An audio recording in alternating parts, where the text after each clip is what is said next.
Hello, guys, welcome to my YouTube channel. My name is Evie, and of course, I'm your trusted real estate guide.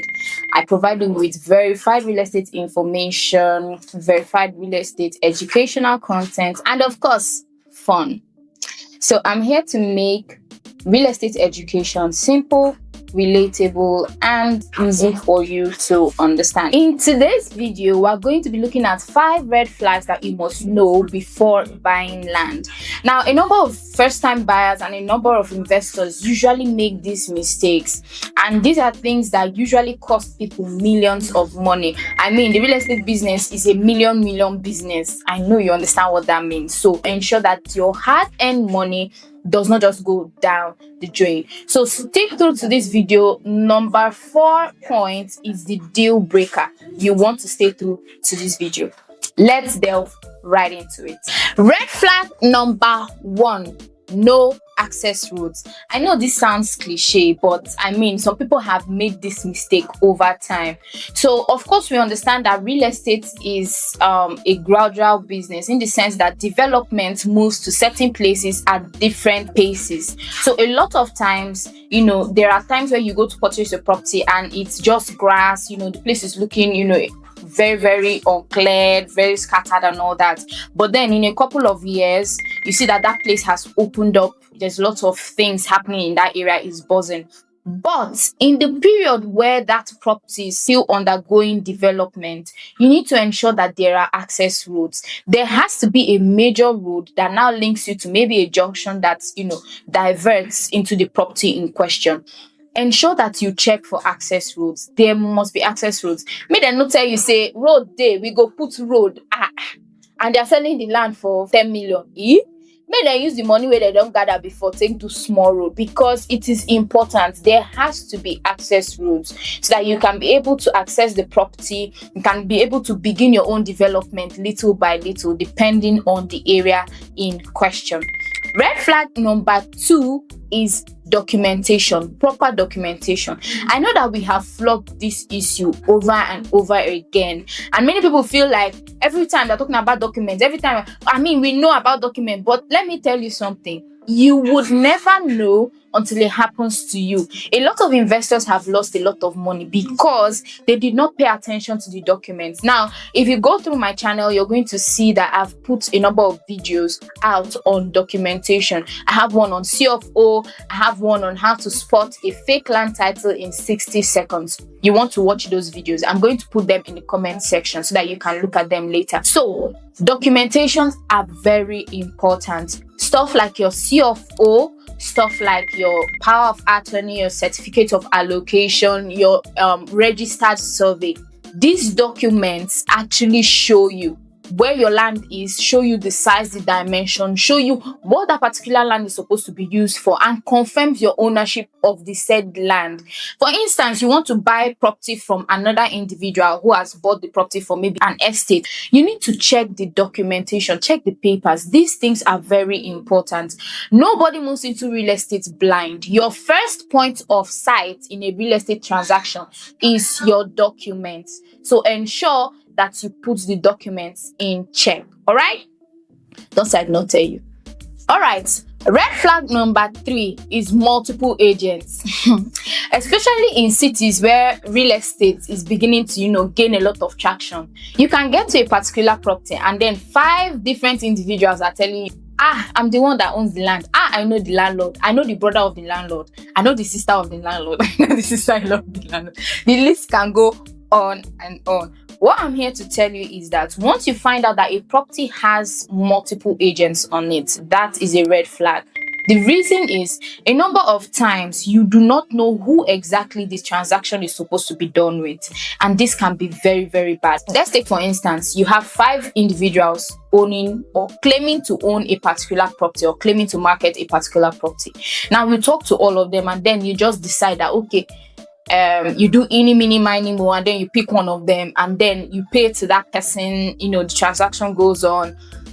And then before you know it, some people come into the land, maybe when you start developing, and they're like, oh, this land doesn't belong to you, this one, that one. You now say, oh, I got the land from so and so person, and then they now tell you that the land does not belong to that person. I mean, at that instance, at that instance, your land is gone, the money is gone, the various resources that you put into acquiring that property are all gone. So once you notice that a particular property has too many agents on it, I would really advise you to hands off, because that saves you a lot of stress. Find a property that has a very direct point of transaction. So there is a trusted realtor, and then there is a real estate company, or there is a trusted realtor and then there is somebody who is looking to sell their real estate property to you. So pay attention to this. Point number 4 is one that a lot of people usually ignore. Even though they go for site inspections, they do not check it. That is what? Clear pegs or location pins. So on a registered survey, it has a number of numbers, geographical location numbers, has plot number. By the time you get your registered survey and you're looking at the beacon on the proper land, that is physically, now you can see that the numbers tally. A number of times real estate investors don't pay attention to these details, and this is where a lot of things go south, because they will show you a particular land, and then they'll show you the C of O, the registered survey for that particular property, and then the numbers on the document do not tally with the number on the beacon. That is a very serious issue. That is a very, very serious issue. So when you get to site for your site inspections, ensure that the number on there is the same with the number on your document. Now the final one. What's the final one? Okay, so the final one is the land is too cheap. The land is too cheap. Normally, whenever investors want to purchase a property, they just go into the market, say, oh, I'm looking for so and so property. And then realtors begin to bombard them with, listings, property flyers, property descriptions and all that stuff. And because the natural instinct of man is to get a very good item for lesser the price, a lot of investors fall into that very terrible situation where they end up paying for a land, right, they consider cheap, and then carrying a lot of baggages, lawsuits, land issues, what do you call them, village people and what have you. So you must ensure that whenever you want to purchase a property, right, check what we call real estate market trends. Various locations in different cities have a particular price range for which real estate properties go for. For instance, if you want to buy land in Independence Layout, your budget should be nothing less than 50 million. Why? Because this area is a prime real estate area. So if you're looking for something within the budget of 2 million, 1.5 million, you should be looking at Owo in Enugu State.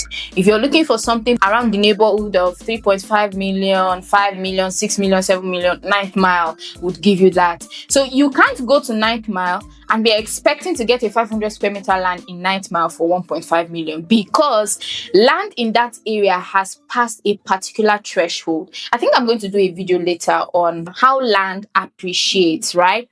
How land appreciates and what are the key indicators for land appreciation. If you watch this video, just drop it in the comment section so that I remember to put it there. Okay, so back to what I was saying. If it is too good to be true, then it is too good to be true. Don't fall for that scam.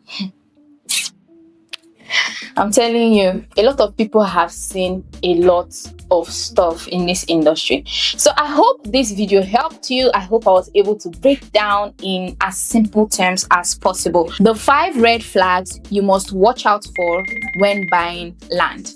Do well to drop a thank you in the comment section. If you're visiting my channel for the very first time, do well to like, do well to subscribe, and do well to share this video. You can also follow me on my various social media handles. Thank you so much for your time, and I will see you in the next one. Ciao.